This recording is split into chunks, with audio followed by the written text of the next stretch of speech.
안녕하세요. 우리가 금강경을 이야기할 때 앞쪽으로 쭉 가서 대승정종분에서 사상에 대해서 이야기를 제가 쭉 해드렸잖아요. 그러니까 금강경의 체계가 사상, 그래서 상이라는 것 자체가 이제 쌌냐 뭐 해서 나의 어떤 생활했던, 즉 내가 교육받았던가 경험했던가 내가 알고 있는 이 틀, 나라는 틀이라는 우문이 있어요. 우문 안에서 하늘을 보면 맑은 하늘이 보이죠. 그죠? 그것에 익숙해지면 하늘은 그거예요. 다른 하늘은 본 적이 없고 우물 아래에서 하늘을 봤다 그러면 나의 하늘은 그 하늘이 전부인 거죠. 이것이 상, 이것이 상. 그러면 이것이 전부니까 이 전부인 세상이 고정된 실체로서 있어라고 생각하는 것, 이것이 상. 이것이 사상. 그래서 2600년 아니면 반야경이 만들어지던 그 시대, 서기 전후 이 시대에 상이라는 것이 있어, 사람이라는 게 고정된 실체가 있어라고 이야기했던 그 사상 중에 네 가지에 대해서 이야기를 하고 있는 게 사상입니다. 아상, 인상, 중생상, 수자상. 이것이 한자적인 해석으로 하면 제대로 해석을 못할 수 있는 거예요. 그런 내용이 아니고 우리가 흔히 그런 이야기 하죠. 정말 공부를 안 하면 하게 되는 이야기. 윤회를 하는데 윤회의 주체가 뭐야? 주체가 있어야 윤회하는 거 아니야? 불교에 대해서 전혀 몰라서 하는 이야기예요. 주체가 없습니다. 불교는요. 이런 개념이 아니에요. 전혀 달라요. 개념이. 주체라는 것 자체가 뭐냐? 우물 안에서 하늘을 보는 그 시야. 그 쌌냐 그러는데 그걸 이제 한자로 상 이야기하는 거고요. 그걸 이야기하는 거예요. 주체라는 것 자체가. 이것을 비판하고 있는 게 불교입니다. 그러면 윤회를 무엇이 하느냐? 이게 아닌 변화하고 있는 존재 자체가 흘러가고 있는 것. 이것이 윤회예요. 이게 조금 우리가 생각하는 사고하고 다를 수 있지만 이게 불교식 사고예요. 이게 익숙해져야 돼요. 그것을 이야기하는 것. 그걸 이야기를 쫙 하고 사상에 대해서 이야기를 쭉 하면 묘행무주분에서 이야기하는 것이 머무는 없는 보시. 즉 상이 없기 때문에 우물이라는 곳에서 하늘을 봐요. 그러면 보시라는 것도 우물 안에서 보는 나의 시야의 전부잖아요. 보시를 했어라고 하게 되면 그 우물 안에서 보시니까. 그렇지 않으라고 깼으면 깬 상태에서 보시는 이것이야 저것이야 라고 내가 꽉 붙잡지 않을 수 있겠죠. 이러한 것을 이야기하고 그러면서 또 쭉 가다 보면 조금 어려울까요? 열이실견분에서 이야기하죠. 이러한 상도 다 없어요.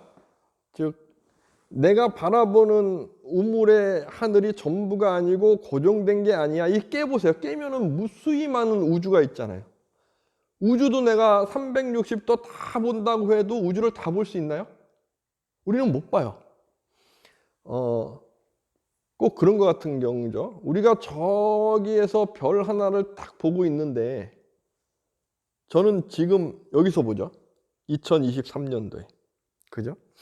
11월 며칠이죠? 5일. 이 순간 저는 저 별을 딱 봤습니다. 그러면 내가 본 저 별은 2023년 11월 5일 날 존재하는 별인가요? 우리는 이미 알고 있어요. 그렇지 않다는 걸. 매덕 광년 전에 있던 것이 빛으로 쫙 와가지고 그 과거를 보고 있는 거죠. 우리가 보는 건 그래요. 우리가 보는 거. 내가 보는 것 자체도 그럴 수 있어요. 그런데 내가 보는 시야라는 게 이 한계에 있는데 이러한 본 한계, 이런 시야의 한계, 시공간의 한계에 있는 그래서 우물 아래 안에서의 경험이 전부야라고 하는 나의 판단의 근거의 크기가 요 정도밖에 안 되는 사람이 더 크고 시공간을 딱 깬 열애께서 계신데 그 모습으로 내가 판단할 수 있느냐. 이것에 대해서 이야기하는 거죠. 그것에 대해서 이야기를 쫙 하시고 정신희우분, 믿음이라는 것. 우리가 믿음이라는 것을 어떻게 가져야 되느냐. 이게 그러니까 다시 잘 생각을 해보세요. 잘 생각해 보세요. 우리는 우물 안에에서, 저는요, 우리라 그러면 안 되겠죠. 저는 우물이라는 내가 지금까지 배우고 알고 판단하고 보고 듣고 경험했던 그 틀 안에서 나는 세상을 보고 있어요. 확실하죠? 그죠? 그러면서 이 보이는 세상이 전부야. 이건 있어. 나도 보고 있고 모든 건 존재해. 존재하죠. 근데 그것은 실체야. 절대적인 거야. 왜? 나는 보는 게 그렇게 보니까. 그러한 네 가지의 고정된 실체가 있어라는, 아트만이 있어라는 사상이 있어. 우리는 그렇게 보고 있어. 본다는 건 그렇게 보는 거야 라고 비판하는 내용들 이야기를 해요. 그러고 나서 이제 그렇다 그러면 내가 보는 게 전부일 수 있어? 내가 본다는 건 어떻게 확신할 거야? 거기서 또 그렇다 그러면 내가 진리라는 걸 믿을 수 있어? 이걸 이야기하는 거죠. 그것이 정신이유분. 이 금강경의 흐름이에요. 금강경. 반야경. 지혜라는 것. 왜 반야냐? 쌌냐라는 것이 상이고 우물 안에 개구리가 보듯이 우리는 보고 있는데 이걸 깨라고 이야기하기 때문에 반야예요. 그래서 금강반야 바람일다. 금강경도. 이것을 이야기하는 겁니다. 자, 한번 제가 읽어드릴게요. 구마라집이 해석한 금강경 정신희우분. 없으시면 잘 한번 들어보세요. 수보리가 부처님께 말씀드렸다. 세존이시여, 이와 같은 말씀의 글귀를 얻어듣고는 실다운 믿음을 낼 중생이 약간이라도 있겠습니까? 아니, 내가 제대로 볼 수 없다고 하는데 어떻게 믿을 수 있겠습니까? 실다운 믿음을 어떻게 낼 수 있습니까? 이 말씀을 물어보는 거예요. 현장 스님이 번역. 이렇게 말씀하시자 노장인 서녀는 다시 부처님께 말씀드렸다. 세존이시여, 미래세의 마지막 시기이자 마지막 부분인 마지막 500년의 바른 법이 사라지고자 할 시기이자 부분으로 전환되려고 할 때 어렵습니다. 이와 같은 형태인 경전의 글귀로 설해진 것을 듣고 실답다는 생각을 낼 유정이 약간이라도 있겠습니까? 이 이야기를 이해할 사람이 있겠느냐? 이제 범어를 해석한 겁니다. 그렇게 말해졌을 때 장로인 수보리는 복독 갖춘 분에게 이렇게 말씀드렸다. 복독 갖춘 분이시여. 복독 갖추신 분이 열애 부처님을 말씀합니다.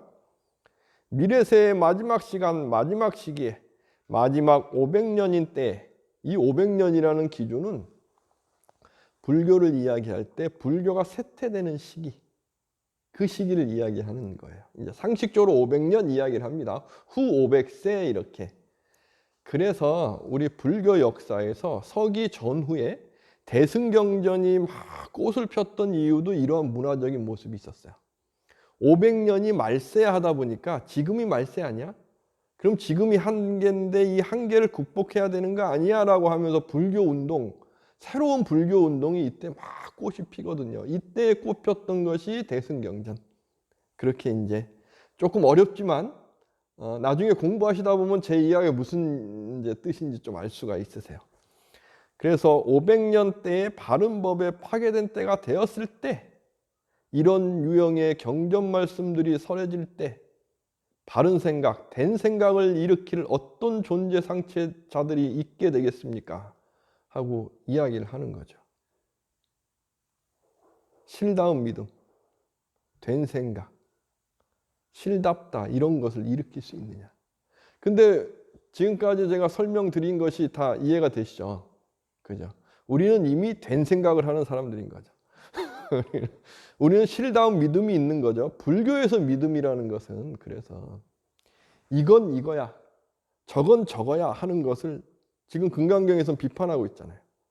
비판할 수 있는 시야, 이것에 대한 믿음. 우물로 보고 있는데 우물로 보는 것이 나의 한계구나.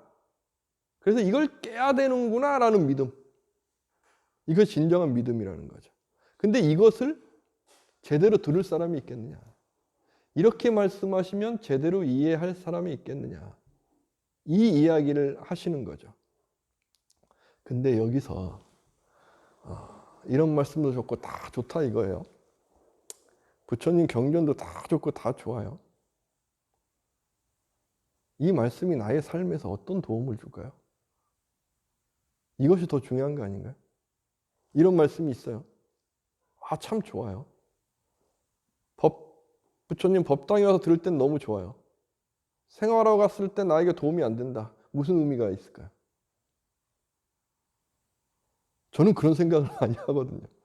너무 멋있는 말씀이 참 좋아요. 근데 내 생활에선 이게 뭔 도움을 줄 수 있지? 그래서 제가 그런 게 싫어한다고 말씀드린 적이 있어요. 다 내려놔. 무슨 말인지 충분히 이해가 돼요. 화나는 마음, 욕심내는 마음, 어리석은 마음 다 내려놔야죠.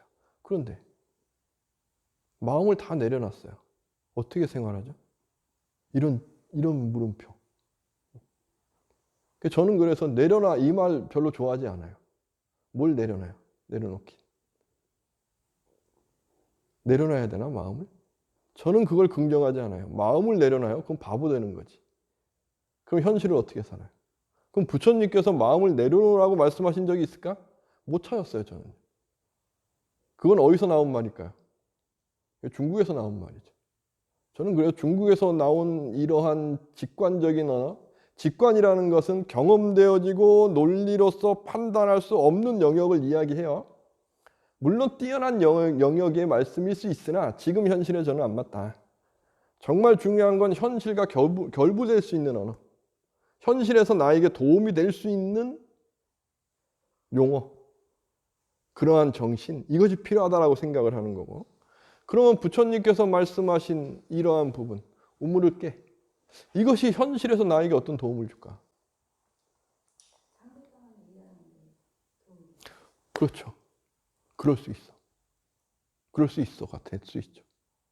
내 틀이 강하면 그럴 수 없어요.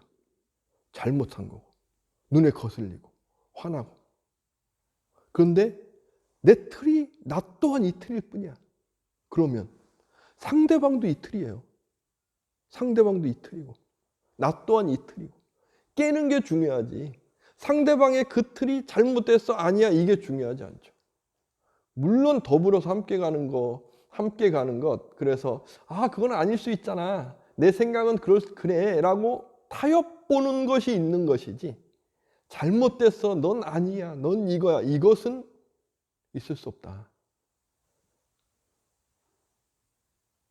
이것이 나의 삶에서는 정말 큰 도움이 저에겐 되거든요.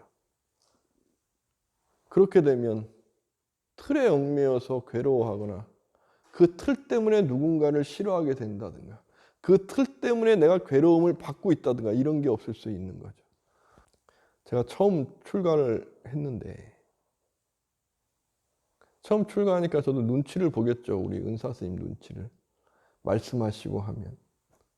근데 말씀하시면 속 안에서는 이해할 수가 없는. 그래서 이렇게 생활할 때 보면 막 마음이 걸리고 잘 때도 막 생각이 나고 저걸 어떻게 해야 되지? 왜 이런 말씀하시지?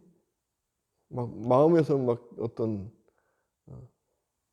뭐라고 해야 되나? 감정이 막 들끓고 있고 어떻게 은사 스님께서 이렇게 이야기를 하지? 난 제자인데 상자라고 하시면서 이런 거. 은사 스님은 좀 이 정도는 좀 넓게 좀 넘어가셔야 되는 거 아니야? 이런 거. 내 안에 있는 은사 스님이시죠. 은사 스님이 여기 계시고. 내가 이것을 미리 알았다 그러면 그런 얘기가 했을 때 제가 이렇게 상처 안 받았을 텐데. 모르면 상처받아요. 왜? 내 우물에서 내가 그린 은사 스님이니까. 그러면 내가 그린 은사 스님에서 은사 스님은 이렇게 해야 되는 분이야 라는 게 있는데 이걸 벗어나서 내가 이야기를 들으면 잠 못 자는 거죠. 괴롭고 옆에 있는 것도 힘들고. 가끔 이제 그런 경우가 있어요. 이렇게 출가를 하셨는데 출가했다가 막 그 스님들 생활을 비난하시는 분들이 있어요. 그리고 제대로 이렇게 어떤 우리 스님들이 어떤 체계를 밟아야 되는 시스템이 있어요. 행자생활 기본으로 하면 6개월, 저는 3년 했어요. 3년을 시키셔서. 근데 큰 힘이 됩니다. 지금은요. 6개월, 의무교육 4년.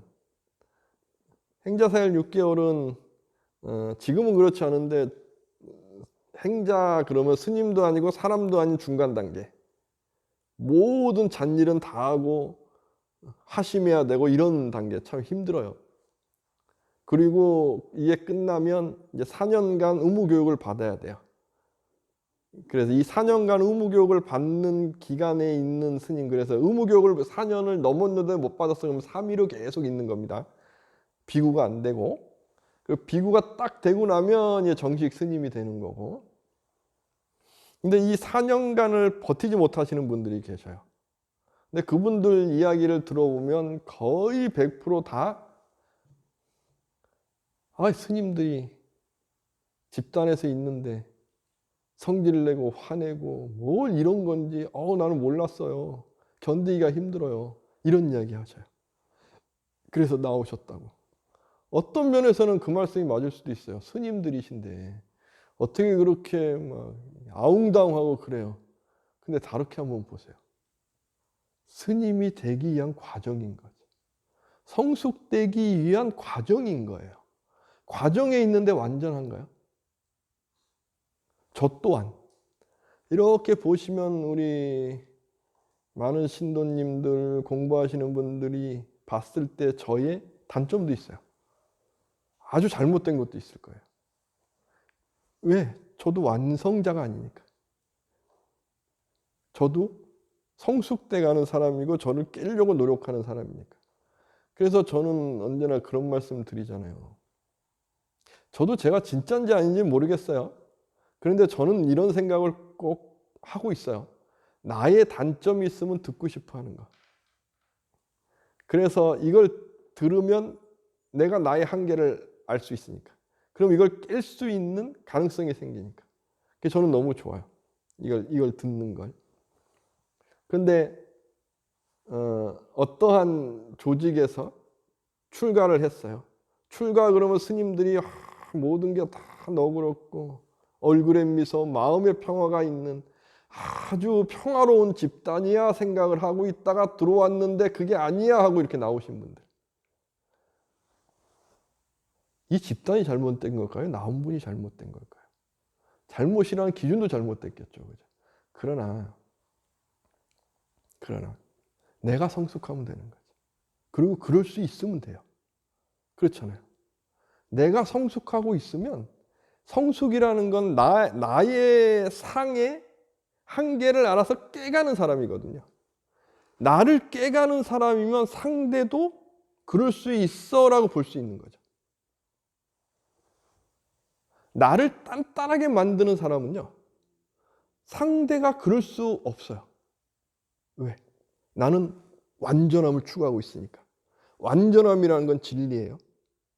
그러면 상대방이 이걸 벗어났어요. 그럼 잘못된 거죠. 그러면 상대가 잘못됐고 왜 세상은 이래 한탄하게 되고 나 혼자 고기에 이렇게 나 혼자 고기에? 그건 모르겠으나 무언가 잘못됐어 이렇게. 세상은 무언가 잘못된 게 아니고 중생계는 다 그래요. 그렇지 않을까요? 다 내가 주인공으로 태어났는데 다 그러기 위해 노력하며 사는 건데 그러면 그럴 수 있어 라고 하면 저는 나를 깨서 한번 나와 있는 사람일 수 있는 거죠. 이게 정말 중요한 거죠. 이것만큼 중요한 게 없는 것 같아요. 그런데 그렇지 않고 어떤 틀에 있게 되면, 그래서 나의 기준이 있게 되면, 은사 스님도 은사 스님, 어떻게 은사 스님이 그래 하고, 또 그런 분들도 많아요. 이렇게 적지고 사는 분들도 많아요. 적지고 사는 분들 말씀 들어보면 다 은사 스님이 좀 은사 스님 같지 않아? 이 이야기 다 하시거든요. 왜? 내가 만든 기준에 안 맞는 거야. 이 이야기 하는 것일 뿐이에요. 근데 이걸 놓고 보면 은사 스님은 은사 스님이신 거죠. 그죠? 은사 스님은 누구신 거죠? 저를 지도해 주실 인연이 닿으신 스님이셔요. 그러면 되지. 왜 내가 그림 그려갖고 거기에 맞추고 할 게 뭐가 있어요? 내가 할 도리 닿으면 되는 거고.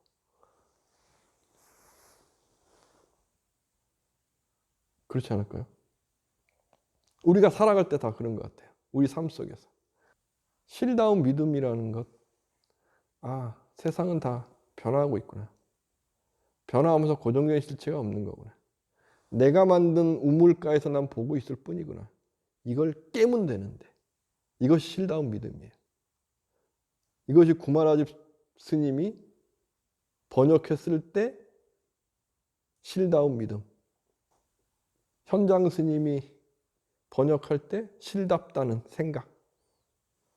산스크리터 원어에서는 발은 된, 이루어진 생각. 이것인 거죠. 즉, 이게 불교가 어려운 이유가 여기 있어요. 불교에서 이야기하는 진실됨이라는 것은 변화하고 있음을 인정하는 시야예요. 그런데 이걸 잘못 알고 있으면 어떠한 진리나 무언가가 있어야 되라고 착각하게 되는 거죠. 그래서 지금도 많은 분들이 그런 이야기 하는 거예요. 윤회가 있으려면 윤회하는 주체가 있어야 돼. 어떤 것이 있어야 돼. 이 생각에 빠지는 거죠. 불교는 그걸 이야기하는 게 절대 아닌데. 불교는 그렇지 않아요. 우리 세상을 바라보려면 세상이라는 무언가가 확 있어야 돼. 그게 아니라니까요. 세상이 어디 있어요? 나의 사고 틀에 있는 거죠. 인식 틀에 있는 거죠. 그러면 세상은 어떻게 되어 있죠? 존재하면서 펼쳐져 있는 거예요. 그래라고 하게 되면 되는데 그렇지 않으면 나의 시야로 이래야 돼, 저래야 돼 만들게 되는 거죠. 그러면 우리는 살아갈 때도 이런 사람, 저런 사람 구분해서 이 틀에 안 맞으면 이 사람은 기분 나쁜 사람. 이 틀에 맞으면 이 사람은 기분 좋은 사람. 근데 기분 좋은 사람도 살다 보면 또 틀에 안 맞게 됩니다. 그러면 기분 나쁜 사람, 좋은 사람 이렇게 구분돼서 사는 거죠. 젊었을 때는 좋으나 나이 들면 힘들어지는 거고. 이것이 정말 틀이라는 개념 속에서 가장 중요한 부분인 것 같아요. 어떠한 생활을 하고 삶을 살고 있어요. 우리는. 인연이 닿은 인연이 한둘이 아니죠. 거기서 아주 중요한 인연도 있고 나에게 큰 영향을 줘서 나를 힘들게 하는 인연도 있는 거고 나는 모르지만 내가 영향을 줘서 나 때문에 힘들어하는 분도 있을 수 있어요. 그죠? 우리는 살아갈 때 그렇게 살아요. 그런데 내가 힘들다고 생각하는 것이 정말 힘든 걸까? 내가 힘들어할 이유가 있을까? 힘들다는 것을 정말 중요한 나만의 시간에까지 끌고 올 이유가 있을까? 즉, 나만의 시간이란 것은 내가 나의 방에서 편안하게 하루를 쉬어야 되는 시간까지도 내가 힘들어할 이유가 있을까? 없어요. 저는 그래서 제가 쉬는 시간에는 절대 다른 건 고민 안 해요. 생각도 안 하고 그냥 쉬어요. 내 시간인데 왜 제가 끌고 와요? 고민하는 것과 고민 때문에 끄달리는 것은 다를 수 있습니다. 저도 어떤 것을 고민은 해요. 근데 끄달리지 않는 것 같아요. 그래서 잘 때는 다 내려놓고 그냥 편하게 자요. 그런데 저도 출가 전에 아니면 어느 때에는 그걸 끌고 갖고 잘 때도 괴롭고 일어나서도 괴롭고 그런 경험이 있거든요. 생각해 보면. 근데 그럴 필요가 전혀 없죠. 그런다고 해서 그 괴로워하는 게 이루어지는 것도 아니고, 안 한다고 해서 괴로운 것이 꽉 차고 있다가 아침 일어났을 때 나한테 꽝 치고 올 것도 아니고. 그런데 우리는 왜 괴로워할까? 이틀 상이라는 것에 사로잡혀 있어서 그래요. 이게 고정돼 있어. 그래서 이걸 생각 안 하면 안 돼. 혹시나. 이걸 계속 괴로워하는 게 습관이 돼 있고. 내가 고정된 실체가 있어라고 생각 안 하지만 우물 안에서 바라보는 세계가 전부야. 그래서 잠잘 때 4시간까지도 끌고 와서 괴로워하고. 우린 그런 게 아닐까에 대해서 고민해 봐야 되는 거죠. 전혀 그럴 필요 하나도 없는 거죠. 내가 지금 숨 쉬고 있고 아침 일어나서 아침 공양하고 점심 공양하고 내가 먹고 싶은 거 먹고 편안하게 있고, 이거 정말 큰 복덕이거든요. 정말 큰 복이 있는 거예요. 바로 눈앞에 딱 보면 저기 이스라엘은 지금 막 싸우고 있고 뭐 가자지구에서, 저기 어디야 우크라이나는 지금도 싸우고 있고, 우리는 얼마나 복돼요. 그럼 그 복됨을 내가 갖고 와서 누리면 되는데, 쓰잘데없는 고민 때문에 막 잠을 못 자고 있고 그럴 필요가 있겠느냐? 그럴 필요 없다는 거죠. 우리가 그 상이라는 틀에 꼭 잡혀 있을 필요 있겠느냐? 내가 바라보는 그 틀에 잡혀 있을 필요 있겠느냐? 우주는 툭 터져 있고 나의 마음도 툭 터져 놓으면 되는데, 그러면 중요한 건 뭐만 남겠어요? 나의 행복, 내가 누릴 수 있는 삶, 이것이 쫙 펼쳐져 있는 거죠.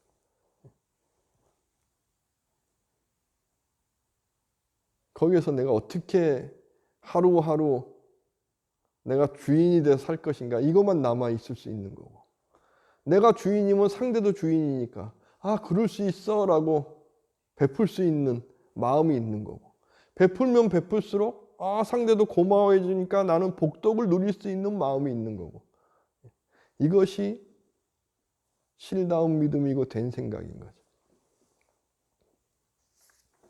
이것이 금강경의 정의 희유분의 내용이 아닐까 라는 생각이 듭니다. 우리 불교가 어느 부분에서 그런 말씀을 하시는 분이 있어요. 저도 그런 생각을 한 적이 있는데, 불교가 쉬워야 돼, 불교가 어려웠기 때문에 불교가 쇠퇴했어 라는 이야기 혹시 들어보셨나요? 못 들어보셨나요? 그래서 불교는 아주 쉬워야 돼. 근데 불교는 쉬울 수 없어요. 절대 쉬울 수 없어요. 불교는 삶의 언어예요. 인생의 언어고. 그래서 삶과 인생이 무르익어야 이해가 돼요. 불교가 쉬울 수 없어요. 절대. 이건 이거야, 저건 저거야, 이걸 불교는 부정하거든요. 이건 이럴 수 있지만 저럴 수도 있어. 중도. 이게 참 어려운 말인 것 같지만 삶을 무르익으면 무르익을수록 중도구나 라고 느낄 수 있는 것, 이게 불교거든요. 불교는 쉽지 않아요. 정말 쉽지 않아요. 내가 내 안에서 무르익고 툭툭 터져 나갈 때 부처님 말씀이 이거구나 라고 알아가는 거거든요. 그래서 부처님 말씀 불교적인 삶이 이게 이렇게 걸림이 없이 행복할 수 있는 거구나 알아가는 거고, 이 펼쳐진 세상에서 마음이 다 주고받고 하는 연기의 세계, 이 세계이기 때문에 내가 베풀고 내가 보시하고 내가 감사하는 그 기운이 나에게 이렇게 크게 복덕으로서 작용하는 거구나 라고 볼 수 있는 세계, 이것이 불교적인 흐름의 세계예요. 흘러가기 때문에, 변화하기 때문에, 고정되어 있는 것이 아니고 변화하기 때문에 나는 악한 행동을 안 할 수 있는 거고, 변화해 가는데 악한 행동을 계속 내가 하고 있고 만들고 있어 보세요. 변화하는 세계 속에서 나는 악업이 쌓여가죠. 쌓이는 것도 고정된 실체가 아닙니다. 쌓여가는 거예요. 변화하면서. 그러면 선업을 짓는 거죠. 그러면 선한 복덕이 쌓여가죠. 세상은 다 변해가는 기운이 있고 거기에서 나는 선한 기운들이 모이고 그러면 선한 기운이 모인 분들이 끼리끼리 모이고 여기에 있는 거죠. 저는 유럽도 가본 적이 없고요. 대만도 가본 적이 없고요. 필리핀도 가본 적이 없고요. 미얀마도 가본 적이 없고요. 가끔 그런 말씀하세요. 아, 스님 뭐 하는데 그런 데도 못 가봤어요. 이렇게.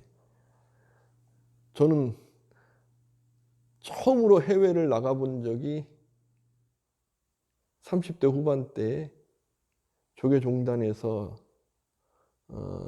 템플 지도법사 이렇게 연수교육 간다고 해갖고 어찌어찌 저찌어찌 해서 따라갔던 거.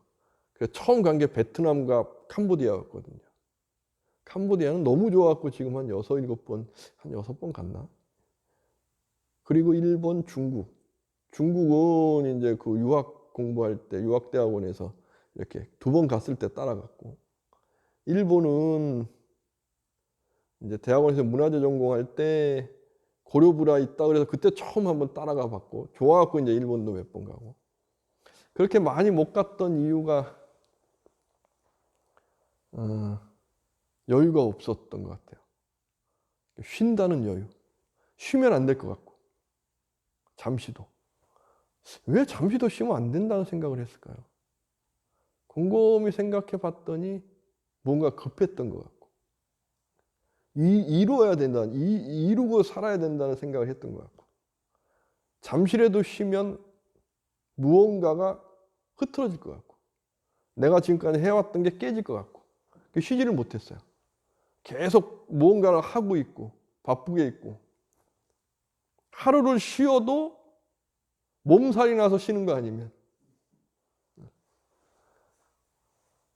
그러다가 베트남, 캄보디아를 딱 갔다 왔고, 그러다가 시간이 조금 지나고 비꼬원절 포교당을 하면서 느꼈어요.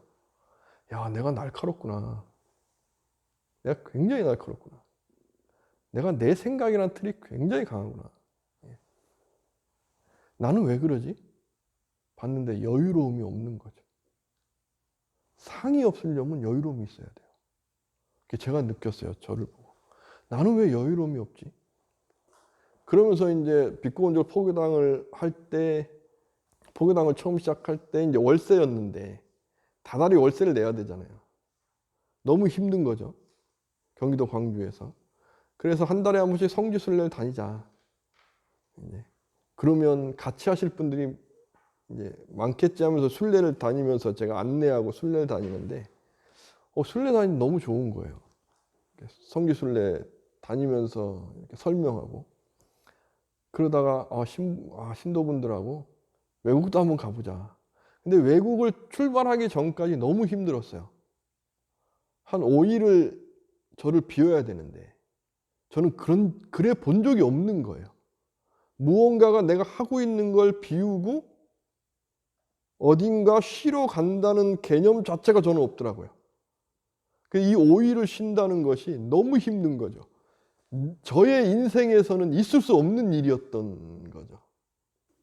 그래도 용기를 내서 갔다가 왔는데 5일을 비었다고 해서 비꼬온절이 망하든가 뭐가 되는 거 하나도 없더라고요. 세상은 이미 알아서 굴러가고 있어요. 나만 그런 거지. 나만. 없으면 더 좋았다고요? 나만. 내 상만. 내 우물가에서 나의 하늘만 그런 거지. 그때부터 제가 노력한 것이 쉬는 거예요. 쉬는 거. 그리고 그때부터 제가 바뀐 것 같아요. 물론 요거 하나 때문에 그런 건 아니지만, 내가 행복하기 위해서 나는 이 세상을 어떻게 누리고 있지? 그러니까 저는 행복을 찾아서 가면서 이 현실이라는 것은 노력하고 무언가를 해나가고 하면서 이건 뜬구름이니까 이건 필요 없어. 내가 해나가는 이거에서 내 목표, 이게 중요해. 다르게 이야기하면 내가 보이는 하늘이 있는데 이 하늘만 중요해. 딴 건 중요하지 않아. 그러고 살아왔던 것 같아요. 거기에 진리가 있어. 무언가 있어. 그러니까 현실은 중요하지 않은 거죠. 다 뜬구름 같은 거. 그런데 내가 정말 착각한 게 이거였구나.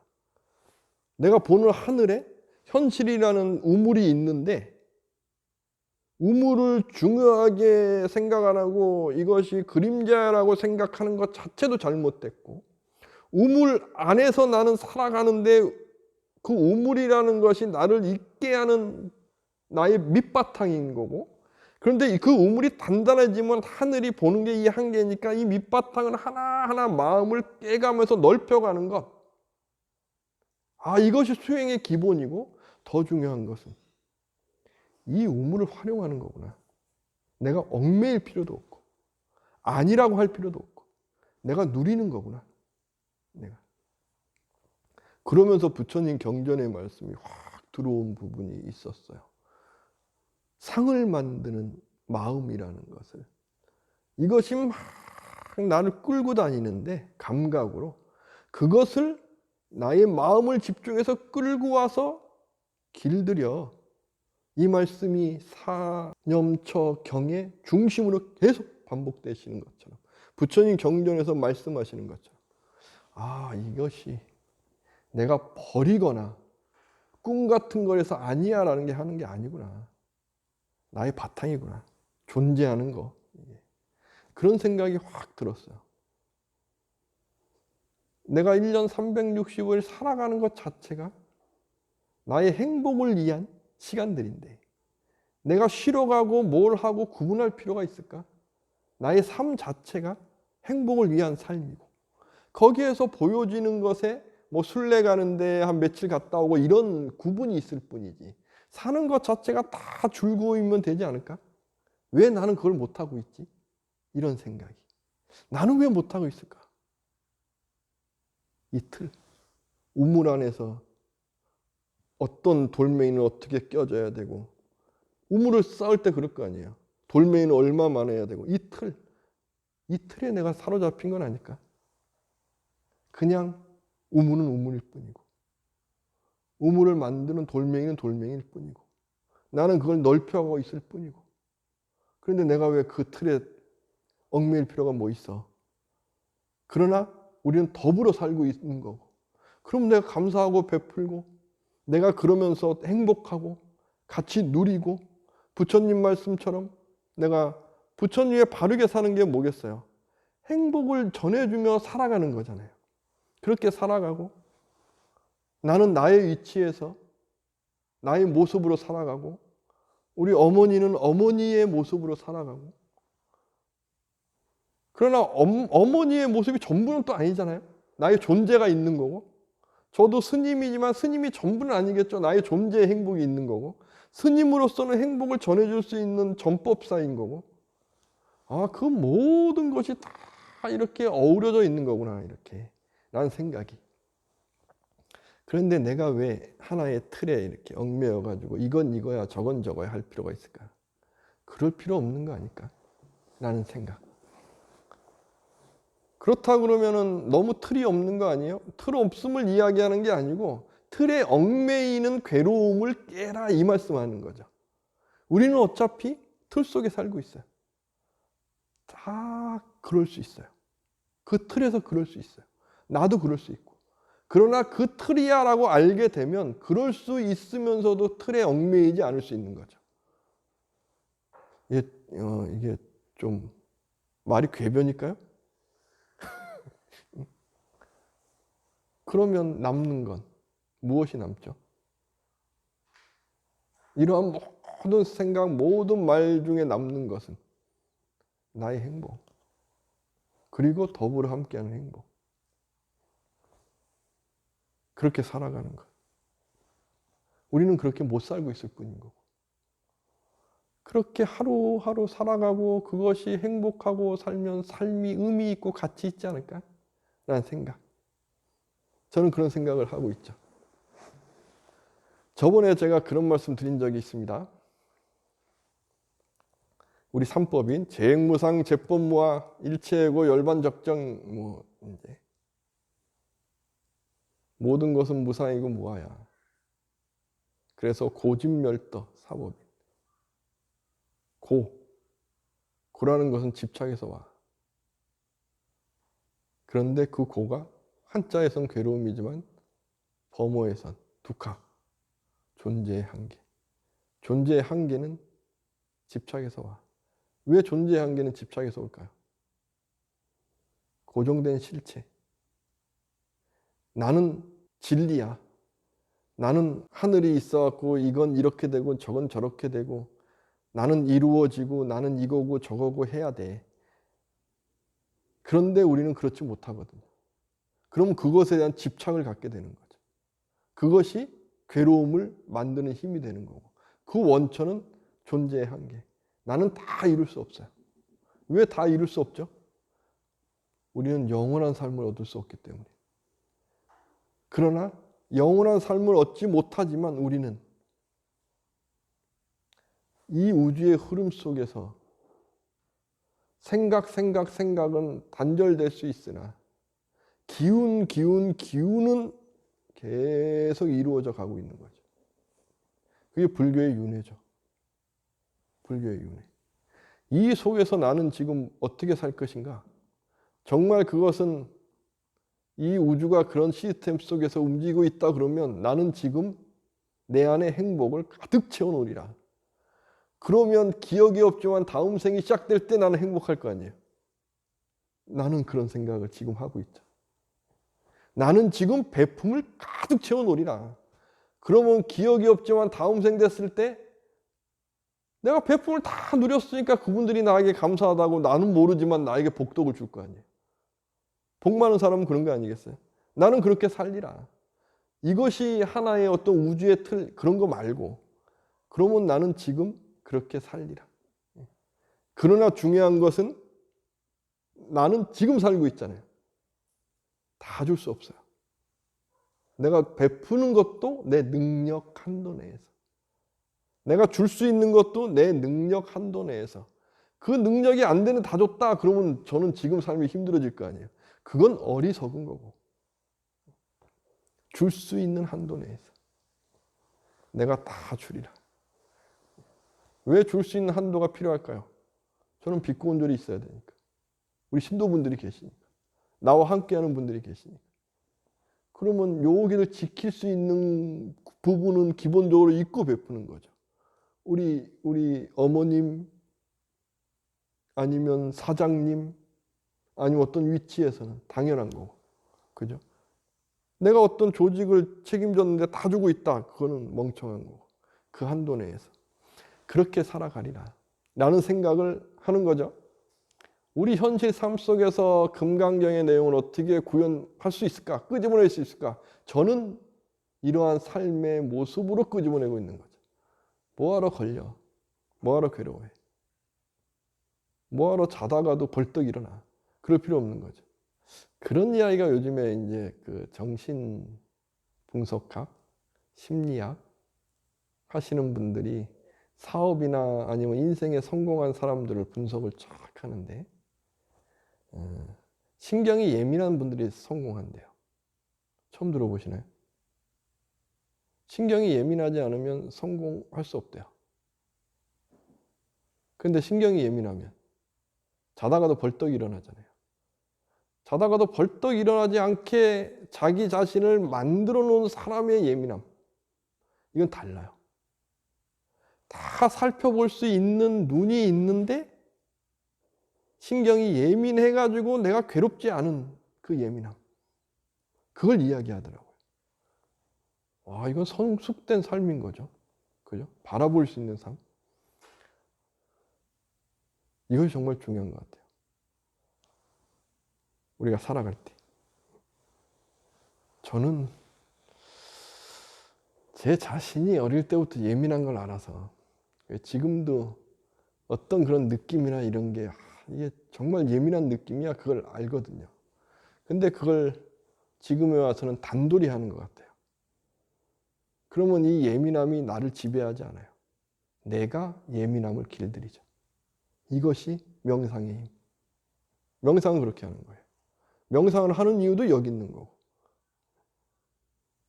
그리고 기도하고 집중하고 그리고 내 삶의 행복을 끌고 가고 이것이 실다움, 이것이 진정한 믿음, 이것이 된 사람인 거죠.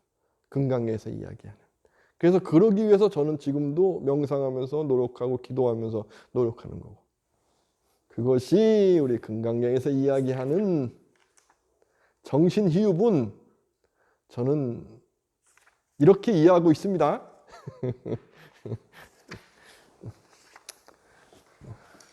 감사합니다.